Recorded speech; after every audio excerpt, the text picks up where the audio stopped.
Now at 5, weather impact alert due to the threat of severe storms, including tornadoes. I'll have your forecast. It's bigger than this. This was an attack. Friendship Missionary Baptist Church is the pillar of Hawville. The emotions being felt today after somebody vandalized it and the search for who did it. Getting in trouble for a school threat, the consequences students can now face, and what parents need to keep in mind when it comes the time that their kids are spending on social media. IU introduces its next head coach of the men's basketball program, a Midwest guy with more than 20 years of Division I coaching experience. We'll say hello to Coach Darren DeVries, still ahead.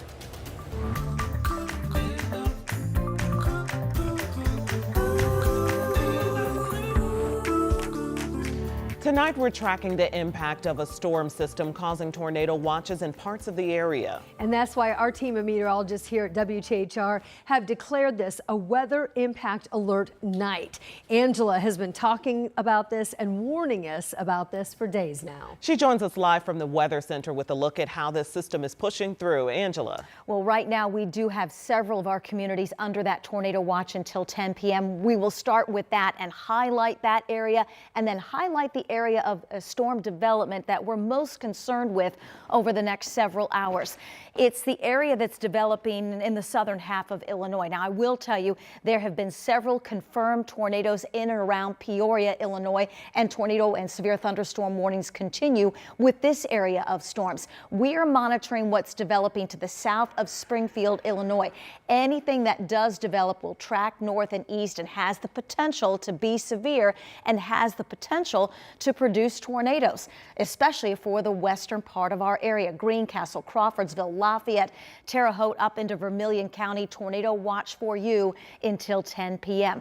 If these storms materialize, most likely we will see a watch extended to the east to include additional central Indiana communities. Now to about 11 o'clock, midnight, we expect the central part of the state to be dealing with this between 6 p.m. and 9 p.m. Rotating storms and tornadoes. In addition to that, damaging wind gusts in excess of 60 miles per hour. We encourage you now to know your safety plan, have several ways to get warnings, and stay with us over the next several hours. We'll be monitoring the storm development, and you can see it here developing between now and about 8 p.m. This then moves into the eastern part of the state around 10 or 11 o'clock tonight. Much more to cover in the next hour and a half for you. All right, Angela, thanks so much. And don't forget that the Live Doppler 13 weather app really is a great resource for all of us to have on a night like this. It's a free download in your phone's app store, and then once you get it, you can sign up for notifications so we can alert you to any watches or warnings where you live. Breaking news tonight at 5. There is a search that's underway right now in Johnson County, south of Indianapolis, looking for an escaped inmate. So take a look. Police tell us that they are looking for this person right now. This is Michael Anderson. We're told that Michael Anderson walked away from an Edinburgh Correctional Facility work detail that was underway near the Valonia Tree Nursery. And we're told he was last seen in the area that's called Starve Hollow. He was last seen wearing a yellow shirt, pants, a Carhartt type jacket, and an orange hat. We're told he may be wearing Long John's type underwear instead of the yellow. Police don't think that there is an immediate threat to the public right now, but they do ask you to lock your doors if you happen to live in this area. Well, so we've placed a more detailed description of Anderson on our website and more info at WTHR.com. Developing tonight, residents in Hawville want to know who is responsible for graffiti at a local popular church. Our Marina Silva shows us the vandalism and how it's affected a local community. The sounds of a pressure washer. Shock, anger, just went through different emotions. And many emotions at Friendship Missionary Baptist Church. Pastor Ronald Covington got the call Tuesday night that his church was vandalized. One of the members happened to come up here and was just going in to get something out of the church and noticed it. Immediately, volunteers and church members went to work to scrub the graffiti and clean up the church. Now their focus shifts to who did it and why. This point, really praying for them, for anybody to come to the house of God and to do this it lets us know that they really need some help. This is not the first place that has seen graffiti in the area. Recently, Hallville leaders have been fighting to stop the graffiti that has shown up on buildings like churches. We've seen an uptick in the graffiti that's in the area. I notice it all the time when I'm driving into work, driving off to home. Commander Nicole Pilkington from IMPD's Southwest District is working with Hallville leaders. We were able to secure some paint for them to start painting over the vandalism that is occurring in the neighborhoods. This was an attack on our faith community. An attack on a tight-knit neighborhood, now working together to clean up and overcome. In Indianapolis, Marina Silva, 13 News. Now, IMPD Commander Pilkington says if you see vandalism actively occurring, be as specific as possible in your description when you call into police. That will help officers catch the offenders. There is no arrest in this incident yet. Next month, a Marion County judge will sentence a father just convicted in the death of his 4-month-old daughter. A judge found Darren Washington guilty of 2 counts of neglect of a dependent resulting in death. His 4-month-old daughter died a little more than 2 years ago. Now, the baby's mother, Tiara Crute, is already spending 16 years in prison after pleading guilty to neglect of a dependent resulting in serious bodily injury. A child protection review conducted by Riley Hospital for Children found that the couple's daughter was significantly malnourished and she was underweight at the time of her death. Police did not find any baby bottles, formula, a crib, or baby bedding when they responded to the Washington's home. That was in March of 2023. Tonight, the Marion County coroner is identifying a motorcyclist killed in a crash with a UPS truck. This is an update to the story that we first brought you as breaking news last night on 13 News at 5:30. 53-year-old Ronald Courts II died in the crash. It happened around 5:15 Tuesday night at the intersection of East 32nd Street and North Keystone. The truck driver was not hurt and is cooperating with the investigation.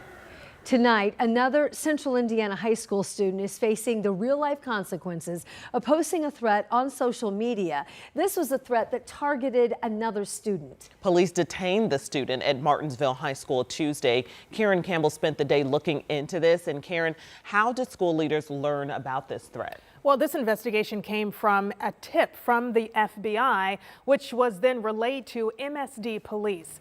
Now, MSD leaders would only share that the information police had about the social media post was, quote, a reaction to a girl-boy situation and not an active planned school-wide shooting. This reportedly happened right before dismissal Tuesday. Staff encourage parents to be vigilant when it comes to their child and the use of social media. Now, we spoke with Mark Berkman with the Organization for Social Media Safety. He says cyberbullying is on the rise. And so the research says that perpetrator of cyberbullying tends to have less empathy and remorse for the target. That harm is far more severe and pervasive than most parents and even educators realize.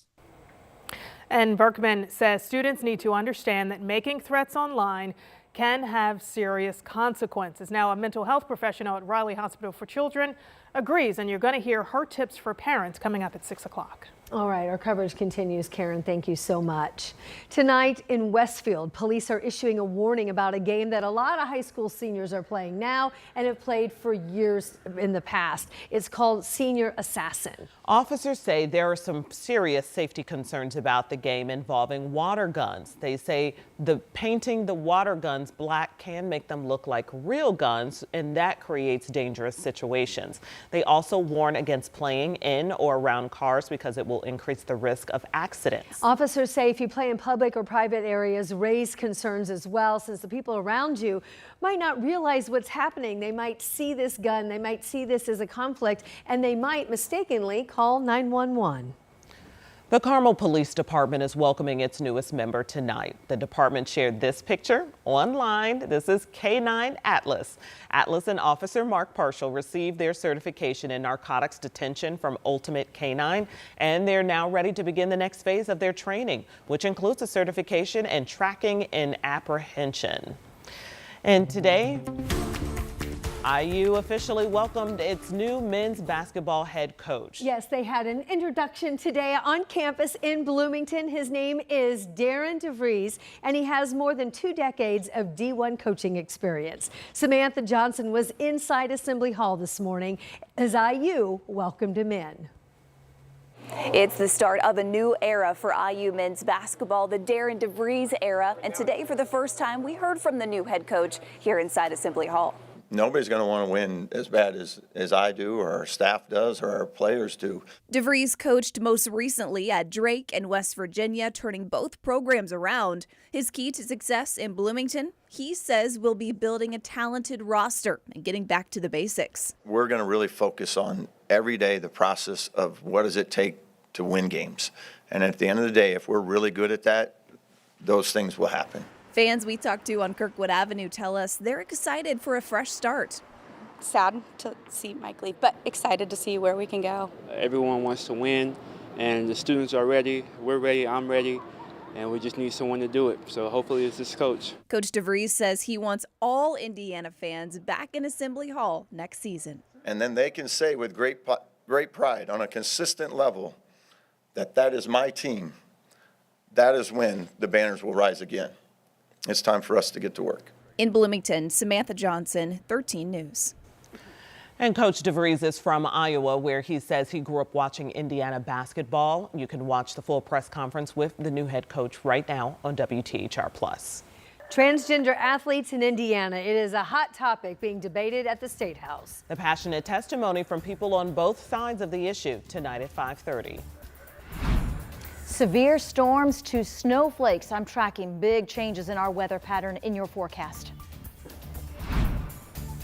March Madness is here. We're here in Providence, Rhode Island. This is the court Purdue's going to kick off their NCAA tournament journey on tomorrow. We break it down coming up on 13 Sports.